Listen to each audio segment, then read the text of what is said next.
Hello, ladies and gentlemen. Welcome to Afrobizgermany. My name is Samson Onoja Itodo, and I am here with a very special guest who has lived through the situation in Ukraine. I will get to find out what is his situation, what is happening to him right now, and other Nigerians, other Africans, and people out there that are going through this horrific situation. So we're going to find out more for him. So if you're watching this video now, please share and let your friends and family, everybody that's around there, get to know about, get more information. Because this man has an in-depth into the situation that is happening in the situation. He is an eyewitness. So, ladies and gentlemen, I have no other than Dr. Sunday Adelaja. He's a pastor based in Ukraine who has lived in Ukraine for more than over 30 years. And this is a very, very horrific situation. So I'll let him first of all introduce himself. So, sir, please, can you kindly introduce yourself to our audience, let them get to know you? Yes, my name is, like you have said, Sunday Adelaja. I'm a pastor in Ukraine, or I pastored in Ukraine, and until this crisis that just started last week, that now got me in a situation whereby I have to be hiding, and I'm on the run, so to say, right now, because of the situation in Ukraine. So, please, can you tell us what is the situation like right now for those still in Ukraine there?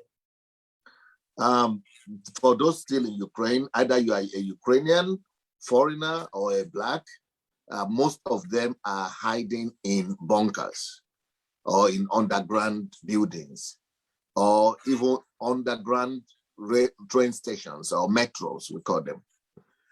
Those are being used like protective bunkers for citizens. So some houses also have designers bunkers, but life is not comfortable in the bunkers. Of course, it's cold, it's wet.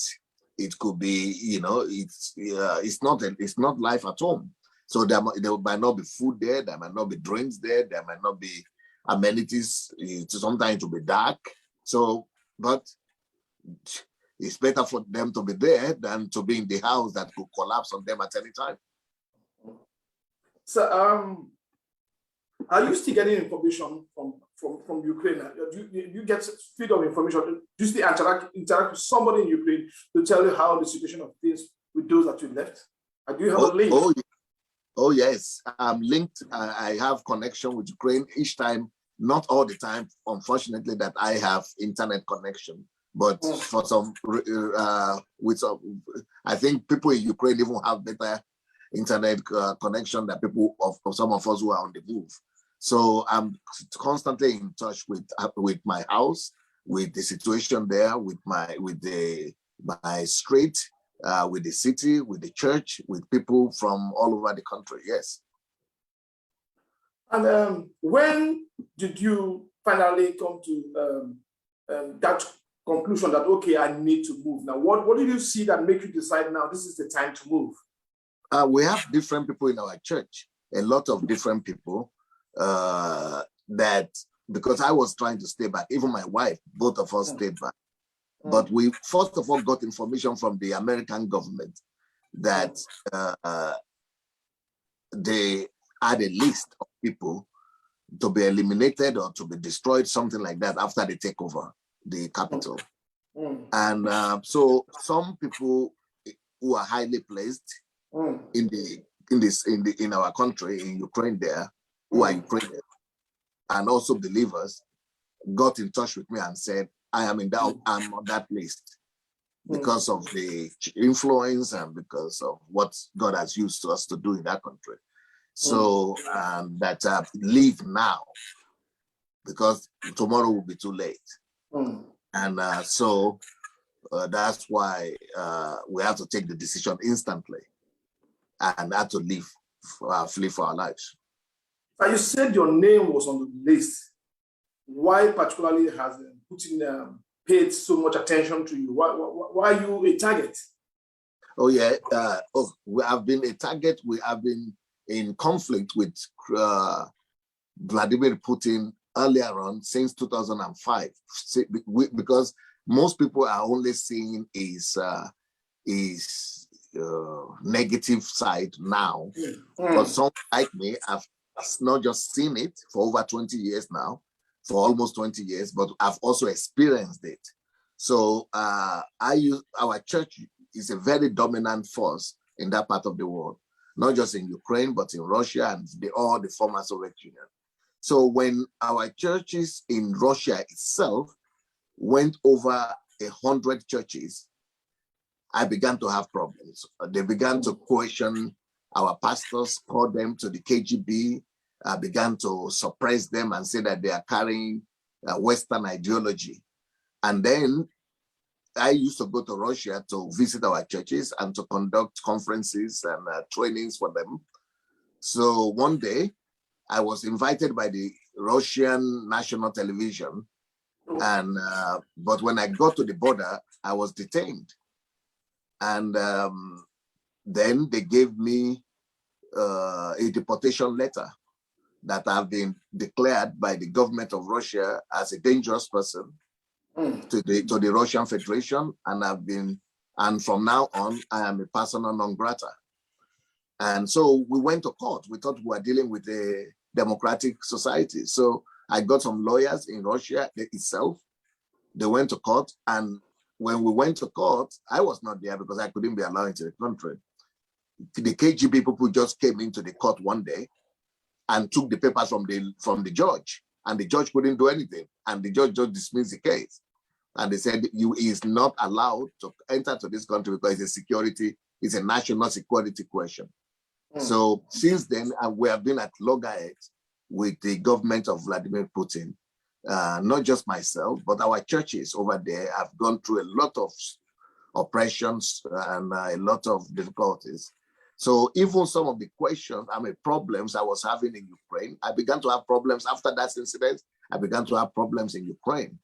And the American embassy informed me that some of this situation I was going through was connected to pressure from from Russian Federation, because the government that was there at that time was very well connected to Russia. So the Russian government was using them to reduce the influence, because they thought the explanation of Vladimir Putin and his government was that I was an agent of Western values. Is there anything in particular is there any sermon in particular that you have preached in your church that you think will give them this suspicion? Oh, yes. I am a strong believer in national transformation. That church should not just gather in church buildings, but that church must penetrate into every sphere of the society and attempt to bring the kingdom of God into that society, either into politics, into the economy, into finance, into education, into science, and that the presence of the church must be felt in every area of any given society. So when our people began to take over, not just in Ukraine, but also in Russia, they now began to see me as a threat. Crazy. Listen, ladies and gentlemen, I'm still speaking with Dr. Sondia Adelaja. He's a pastor that is based in Ukraine, but is now on the run because of he's just rightly said, he's a target. The Russian government had his name on the list of those that would be eliminated. And we're speaking to you. So what's the fate of I guess there are some Nigerians and other Africans in your church. Are they still there, or what is the situation with them? Yes, our church really doesn't have too many Africans, but even if it is just one African we have, it is still a lot. So our church is 99% white people, Ukrainians and other Europeans, but Africans are only about maybe less than 200 in our church. So, but still, that's, we have to care for them too. And apart from the Africans that are members of our church, there are a lot of other Africans that are studying there in the society, and even the embassy. I have very good close relationship with the ambassador and the embassy. because I'm one of the oldest and the most visible African in that country. So our ambassador and embassy are very close. We work closely together. So just a day before this whole thing started, I went to see the ambassador to try to think of how to rescue Africans and how to protect our embassy and our image and all the Black people in that country. But if I would have stayed back, my plan was to stay back with my wife. I thought I would send my wife eventually, but I thought I would stay back until I got that intelligence information that had to make me to leave. So some of the Africans, we took them to my house, and so they are in my house right now and in the bunker there. And not just with Africans, but even other church members who are Ukrainians are there too. But, you know, my house can only take so much. But the government is providing bunkers also for people all over the country, even in the dormitories, in the hostels of students. Are you in contact with a lot of, I guess since you've been there for that long, you have contact with Nigerian students because I know a lot of Nigerians go to Ukraine to study. I even spoke to somebody a few days ago. Was there any plan? Because this has been brewing for some time. We are suspecting that this is going to happen. Did the Nigerian government or the Nigerian embassy have a plan of that's advising the students on what to do? Have there been a plan on the ground before? That you know? Yeah, you see, the American government had been warning that Vladimir Putin was going to do this. But to tell you the truth, even me personally, I refuse to believe it. I couldn't believe it. I thought it was just propaganda, American propaganda, and it's just a fight between America and the Russians, and they would that Russians would never attack fully Ukraine. That maybe they will attack the eastern region, the two republics that they wanted to take, that they would just take those, cut that one off, cut those ones off, and leave the rest of Ukraine. But that they will attack, almost nobody believed in Ukraine itself. Maybe people all over the world believe, but in Ukraine, even the president of Ukraine didn't believe. I mean, people are saying this is not possible. So, but only three countries, America, England, and Australians evacuated their people before then, because they have some intelligence that they couldn't share openly with other people. So most other people were caught unexpected. Crazy. So would you believe now that you're safe somewhere now? You're out of Ukraine as it is now. You're safe where you are. I'm still on the way. I'm still on the move. Yes, I'm not settled yet. I've not arrived at a particular place to say that yes, I'm right now. So I'm still on the move. Are you aware of a certain number, some numbers that has been circulated in the Nigerian diaspora organization, Nigerian communities? They're circulating these numbers for certain Nigerians in Poland who of help to any Nigerians that is escaping from Ukraine. Are you aware of the numbers? Oh yes, one of them is my disciple. One of those people that the first person in that list is my disciple. Is my friend, my disciple, my follower. Okay, and if you want to ask, advise anybody, like the Nigerian government or individual Nigerians who are willing to help other Nigerians or who have families in Ukraine, how can they be of help? In what way can one assist them get out of this situation? One thing that Nigerians in Nigeria back at home should know is that whenever they hear the politicians say that they are going to arrange evacuation of Nigerians from Ukraine, they should just know that it's a political talk. Now, I'm not against the government, and I understand their passion, their desire to want to help, but it's not practical. They are not telling the truth because they know that the truth is bitter. And to tell the truth now will make people to go against them. The truth is that even Americans cannot evacuate their citizens from Ukraine right now. I mean, from Ukraine right now, the ones who didn't go. No country can evacuate their citizens. The only thing the citizens can do is to try to risk their lives, go through the bombings, and try to get to the train station. But that is too risky that the government, the military, the police, everybody say, don't do it. As a matter of fact, they even say, not just don't do it, but they have a curfew that is established that, from 8 o'clock, you don't even move in the country. But during the day, if you have some if, okay, for example, I'm trying to go and get some members of our church who are men, who are even in the military, to go to my house and try to go get the foreigners that are there, for at least to get them out. They said, okay, we can even agree with our own Ukrainian army not to shoot, but how will we agree with Russia not to shoot? Or the planes not to drop bombs?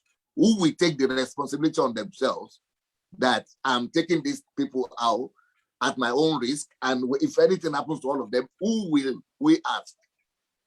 So the government is saying the only thing to do right now, because the Nigerian government is saying, try to get to Poland, try to get to Poland. How would they get to what? Have you been in a war zone before?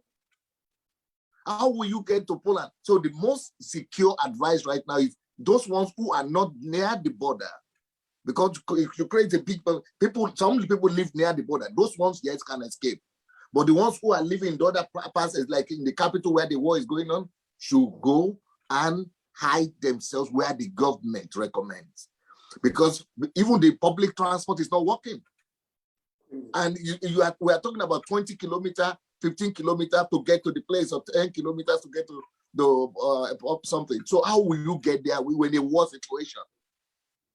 So the only thing the government can do is that those Nigerians who have managed to get to the border of Poland, that then the Nigerian government can only evacuate, not from Ukraine, but from Poland. This is the truth of the thing. They can only evacuate those ones in Poland, or who have crossed over, or who might be able to cross over because they are not in the fighting zone. But to try to evacuate those ones in Nigeria right now, I mean in Ukraine right now, is like going to risk the lives of those people. So they should just stay in their bunkers where the government has recommended and made provisions for. Right now, is the communication line still open? Are the internet still working? Are the telephone system still working? Is there any way that people can even reach out to people out there? Because in a war situation like that, that's the first thing that they break down, this communication system. Yes, the communication system has broken down many times, but Ukrainians are so good in telecommunication and in IT in general. So they restore. Every day they are working to restore. Every day they are working to restore. A lot of it has been lost, but every day they are always working to. So maybe in a day, you might be able to get at least for 5 minutes or 2 minutes video, connection. This is really, and also, is there any way also, because I'm thinking about the vital ways to really help people that are there. Like some people might be short of funds. If one wants to get money across to them now, because sometimes escaping also means you need money to pay some certain people to help you do some certain things. Is there any way to like get funds across to such people? Yeah, there is. You can send money to them, but they will only be allowed to withdraw maybe a limited amount of money in a day. But but how would they do it? The only thing, like for example, in our house, the people who are hiding in the bunker could give the money, the card or whatever to the administration, the person in charge of that place, that particular house, who we arrange when it is safe to go to the nearby ATM and get the money for them. So they are just like they are trying to, people go carefully, risk their life to go and get food and something for them. That's the only way. But they themselves cannot get access money now because the banks are not working. It has to be special arrangements. And do you foresee any end soon for this war? Do you think the Russians are going to hold back soon? I think, even Russians themselves have been calling for negotiation. So maybe it will be, that's one hope. Hope dies last. So we want to hope that there will be negotiation and they will be able to reach an agreement. If there is no political solution like sitting down together, then we have to prepare for the worst as for the country.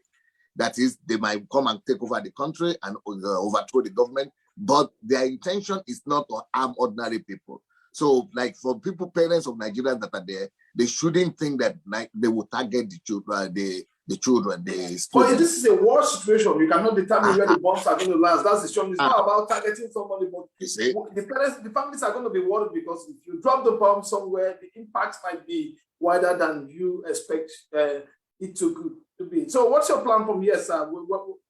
What are you? What's the next plan? What's your next move? Where's your destination? If you get to your destination, what do you intend to do? I don't know. I never knew what it means to, a few years ago, all of us saw it on television. We saw the Syrians moving from Syria to Turkey, from Turkey to Germany, and some people were condemning them. Even we in Ukraine were saying, why should Europe allow themselves to be overridden by these Arabs and refugees and things? People were condemning them and things like that. But now that this is happening to us, you begin to understand that never you condemn people who are going through some horrible crisis like that, because you don't even know what they have been through. So what happened to me, I don't know. I've only taken my body out, but it's like I've left my life behind. Yes, my life is hidden in Christ Jesus, but the feeling is like I've left my life. I mean, I came to Europe when I was 19 years old. I've lived there in this country for 36 years. Oh, that's a lot. 36, everything I've built, everything I've spent my life building, I came just in clothes like this and my documents. And I was watching a video about people moving out of Kiev, and they were not even allowed to carry bags or whatever. They just go in, just to create space in the train. It's really horrible. It's really horrible. Yeah, it's like you are living your life and you don't even know what is going to happen to you where you're. I mean, and the feeling of not even knowing will you get there or not. Because as we are trying to escape now, bombs are dropping. I mean, we're hearing things dropping. I'm out of danger now, but even to escape like that through all those bombs, you don't even know if you are going to get out. Talk less of what will happen tomorrow. So we don't know if, by the grace of God, maybe there will be some solution. Maybe we'll be able to go back to see that land or that country again. We don't even know. We don't even know what to expect or what will happen to us in future. But thank God, in the case of someone like me, we have a country. We have a country. So if I'm able to get to a safe place, either Nigeria or somewhere, I will be able to return to home. At least that is the advantage the foreigners have. But what about over 30,000 people in our church that don't have any other home or any other country to go, unless the world does something for them? I cannot imagine what you're going through now, what you're going through in your head, because you have the weight of a lot of people on your shoulders, your members of your church and your family. I hope your families are doing well and everybody's fine for now. I want to say thank you very much for giving me your time. And if you have a word out there you want to say to anybody out there, please say something to anybody out there. Yes, I just want to tell the whole world to keep on praying for Ukraine. But now I discover it's not enough to just pray for Ukraine. I think we should pray for Vladimir Putin as well, that God will give him wisdom, God will cool him down, that some madness will not come to him, and that God should just, for the protection of the whole world, God should just, we should pray for Putin as well. I don't know what God will do. But we don't want this to lead to a third world war or to escalate beyond what is already going on. And pray for Ukraine, pray for ordinary people who are suffering, that God's peace will reign, that the Prince of Peace will reign in all this situation in our world. Thank you so much. I want to say thank you very much, sir, for giving us your time. It's very horrible time. Ladies and gentlemen, I've been speaking with Dr. Sunday Adelaja. Is a pastor of a church in Ukraine, and you know the situation in Ukraine now. He's on the run, he's on the move. He's trying to escape the bombing and everything that is going to Ukraine. So all we can say is we wish you good luck that you successfully get out of this situation and all those out there. So I want to say thank you very much. And if you have seen this video, please like, share, leave your comment. We'll be responding to this video. So thank you very much. I appreciate your time. Thank you.